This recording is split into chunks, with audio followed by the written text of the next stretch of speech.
الحمد لله الحمد لله الأكبر خلق الكون ودبر وهو الذي خلق الإنسان ثم أماته فأقبر وهو الذي أمر وزجر أشهد أن لا إله إلا الله وحده لا شريك له إله واحد القهار وهو القائل إنا أعطيناك الكوثر فصل لربك وانحر إن شانئك هو الأبتر وأشهد أن محمدا عبده ورسوله النبي المختار وعلى آله وأصحابه الأخيار ومن تبعهم بإحسان ما تعاقب الليل والنهار.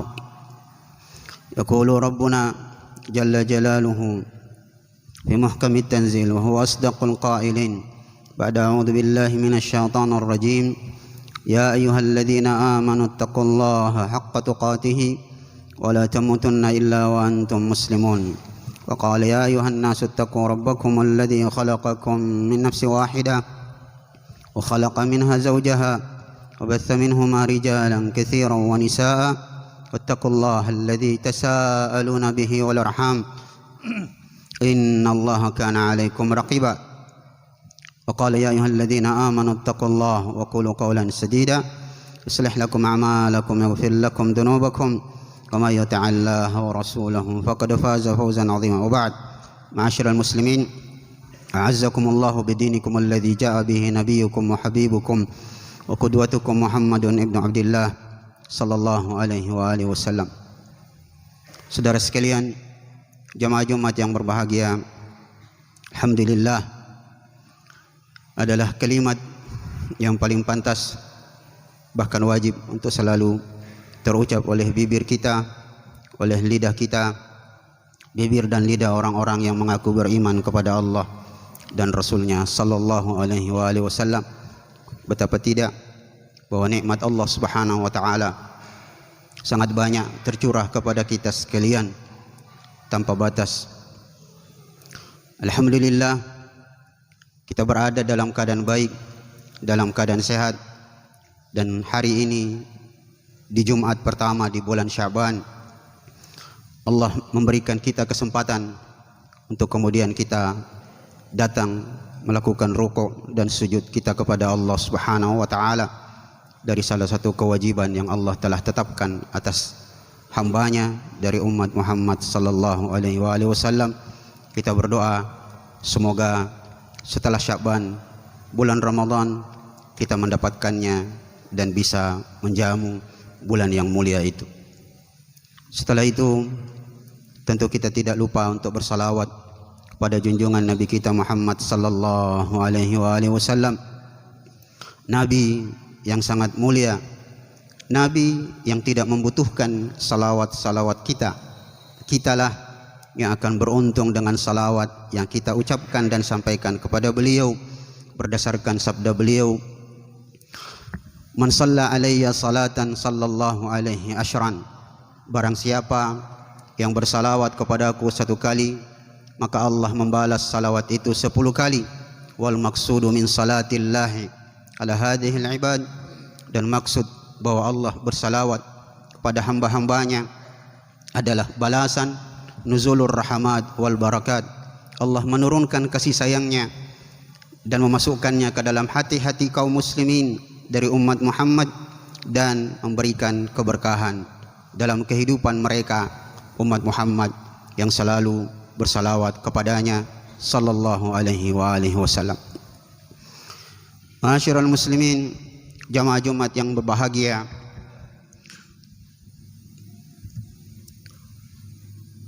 kalau kita mundur ke belakang 20, 30 sampai kira-kira 40 tahun seterusnya ke belakang, kita akan dapati sebuah keadaan yang sangat berbeda dengan hari kita ini, dan itu sesuatu yang pasti.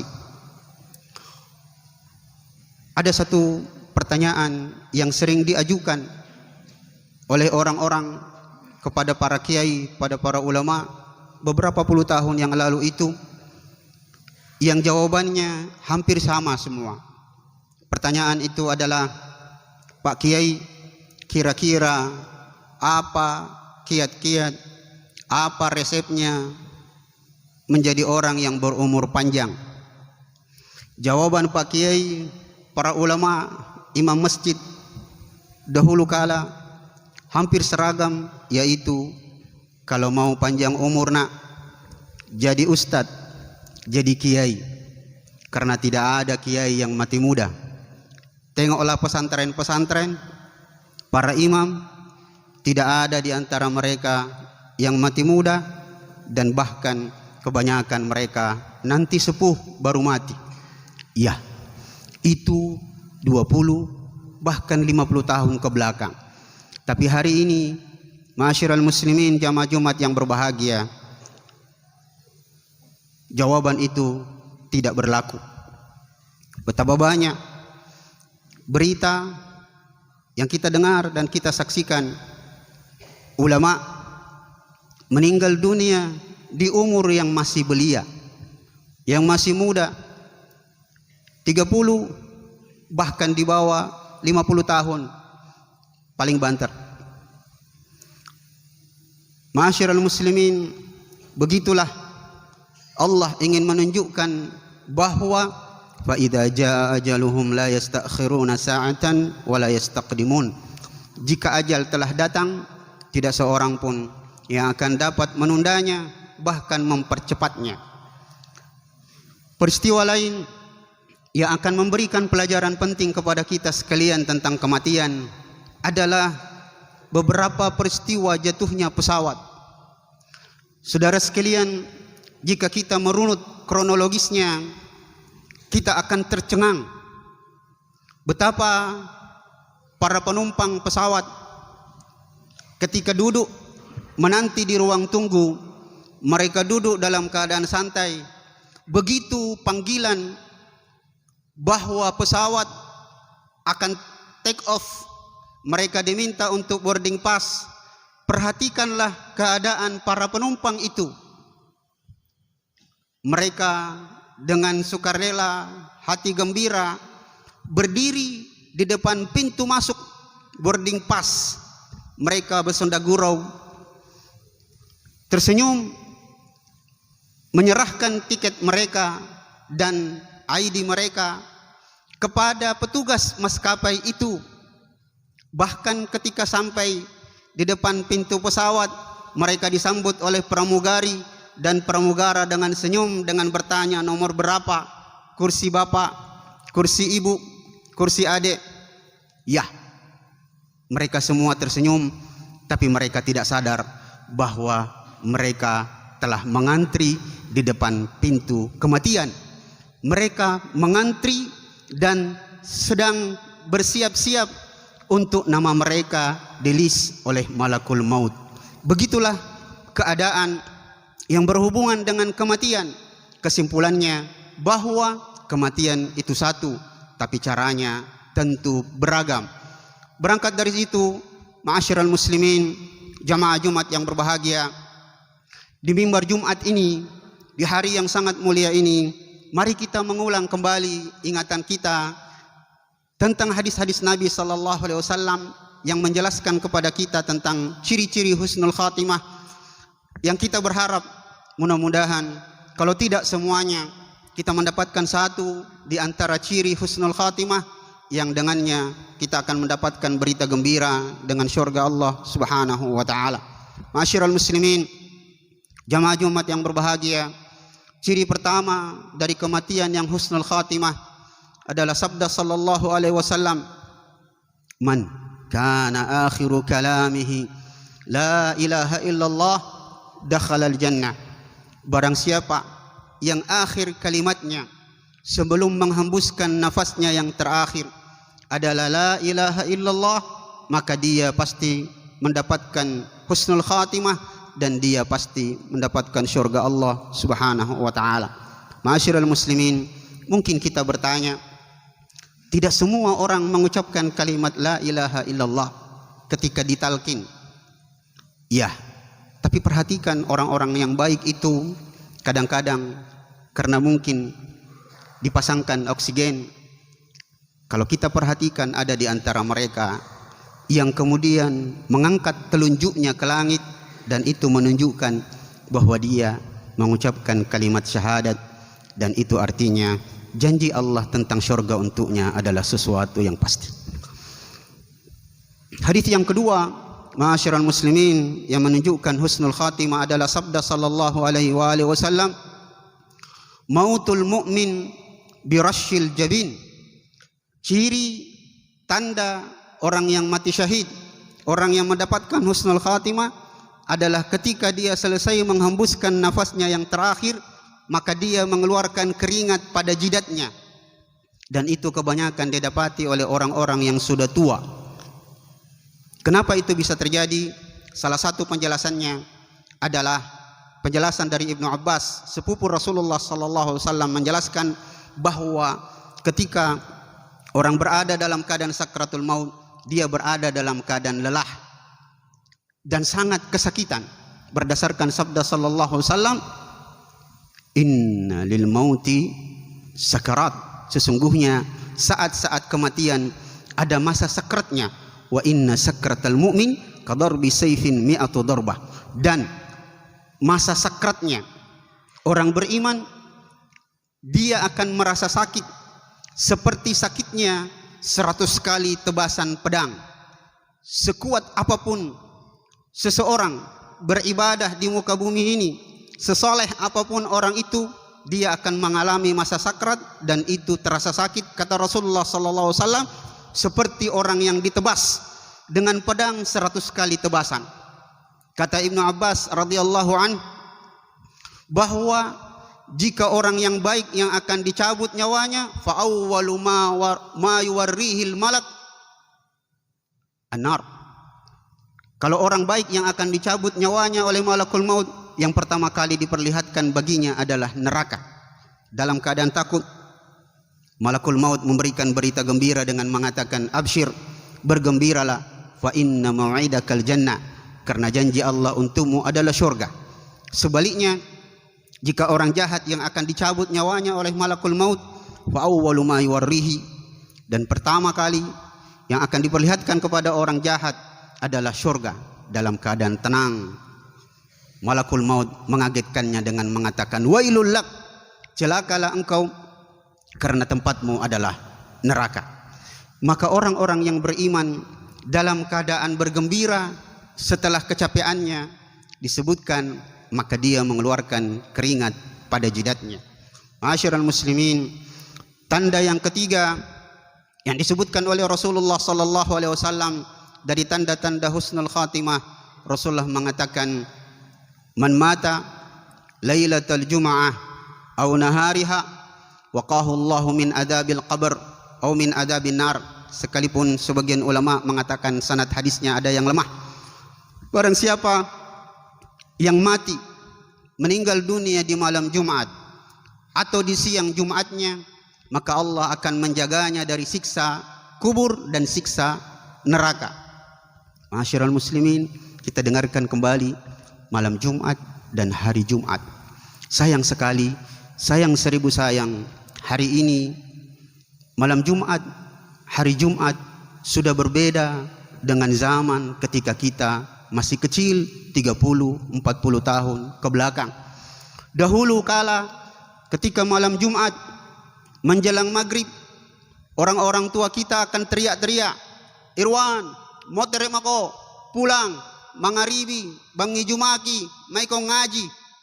Begitulah orang tua kita dahulu. Sekarang ini malam Jumat, hari Jumat sama saja dengan malam-malam yang lain yang dipakai untuk melakukan perbuatan-perbuatan yang sia-sia. Sayang sekali, ma'asyiral muslimin, padahal sekali lagi dahulu kala malam Jumat dan hari Jumat bagi kita terutama orang Sulawesi adalah malam yang sangat keramat, yang diisi dengan kegiatan-kegiatan yang baik, yaitu membaca Al-Quran. Ma'asyiral muslimin, tanda yang lain dari tanda-tanda husnul khatimah, Rasulullah sallallahu alaihi wasallam menyebutkan dalam hadis yang sedikit panjang dalam rentetannya, dikatakan, man mata wa huwa mabtun fa huwa syahid. Barang siapa yang meninggal dunia karena menderita sakit perut, Dan sebagian ulama mengatakan sakit perut yang dimaksud oleh hadis itu adalah mencret.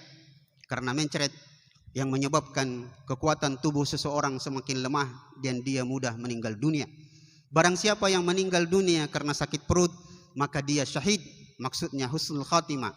Wa man mata wa huwa gariq, barang siapa yang meninggal dunia karena tenggelam, maka dia husnul khatimah. Wa man mata wa huwa hariq fa huwa syahid, barang siapa yang meninggal dunia karena terbakar api, maka dia adalah orang yang husnul khatimah. Wa sahibul hadam, dan orang yang meninggal dunia karena tertimpa benda yang keras, maka dia orang yang husnul khatimah. Dalam tempat yang lain Rasulullah mengatakan, man mata duna dinihi fahuwa syahid, barang siapa yang meninggal dunia karena mempertahankan agamanya, maka dia syahid, mendapatkan syurga Allah Subhanahu wa taala. Wa man mata duna ahlihi fahuwa syahid, barang siapa yang mati karena mempertahankan keluarga perempuannya. Ada orang yang ingin memperkosa keluarganya dan dia mempertahankannya dan dia mati karenanya, maka dia mendapatkan pahala syahid sebagai orang yang husnul khatimah. Wa man mata duna malihi fahuwa syahid, barang siapa yang meninggal dunia karena mempertahankan hartanya. Ada yang ingin merampok di dalam rumahnya atau membegalnya dan dia melawannya dan dia mati karenanya, maka dia adalah orang yang mendapatkan husnul khatimah.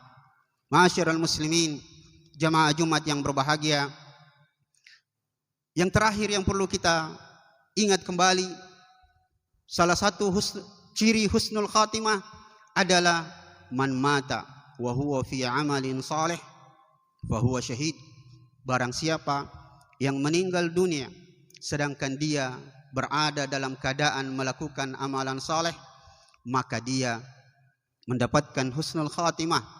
Ma'asyiral muslimin, izinkan kami di mimbar Jumat ini mengulang kembali sebuah kisah nyata yang padadannya sangat banyak, yang semisal dengannya sangat banyak, yaitu sebuah kejadian di sebuah tempat di Kabupaten Goa ini, di satu wilayah yang bernama daerah Bontobado. Seorang imam memimpin salat subuh. Waktu itu orang-orang cuma bertanya kepada kami, bagaimana hukumnya salat di belakang imam yang tidak sabar karena imamnya sujud terlalu lama. Maka sebagian jamaah ada yang bangkit ingin mendorong Pak Imam, ada sebagian yang lain menyelesaikan salatnya sendiri-sendiri, dan yang bangun dan sempat mendorong sang imam dengan sedikit rasa jengkel karena terlalu lama sujudnya, ternyata didapatinya sang imam telah meninggal di sujud terakhir sang imam, dan itu artinya dia mati dalam keadaan beramal soleh. Ma'asyiral muslimin, jamaah Jumat yang berbahagia, dalam sebuah athar para ulama menukil athar itu dengan mengatakan, man mata fi syai'in man asya fi syai'in mata fi, barang siapa yang terbiasa melakukan sesuatu selama dan semasa hidupnya, maka kemungkinan besar dia mati dengan kebiasaan-kebiasaannya. Dan itu banyak terjadi. Orang-orang yang terbiasa dengan perbuatan-perbuatan baik, salat, membaca Al-Quran, beristighfar, kemungkinan besar dia mati dengan kebiasaan-kebiasaannya. Wa man mata fi syai'in bu'itsa fihi, barang siapa yang mati dengan sebuah keadaan, maka dia akan dibangkitkan dengan keadaan sebagaimana matinya dan kebiasaannya ketika hidup. Dan itu diperkuat oleh hadis Nabi sallallahu alaihi wasallam. Beliau mengatakan, man qatala nafsahu bil hadid, barang siapa yang mati bunuh diri menggunakan besi, maka dia akan dibangkitkan pada hari kiamat, disuruh kembali membunuh dirinya dengan besi yang dipakainya ketika dia berada di muka bumi ini. Aqulu qauli hada wa astaghfirullah li wa lakum wa lisairil mu'minina min kulli dhanbin innahu huwal ghafurur rahim.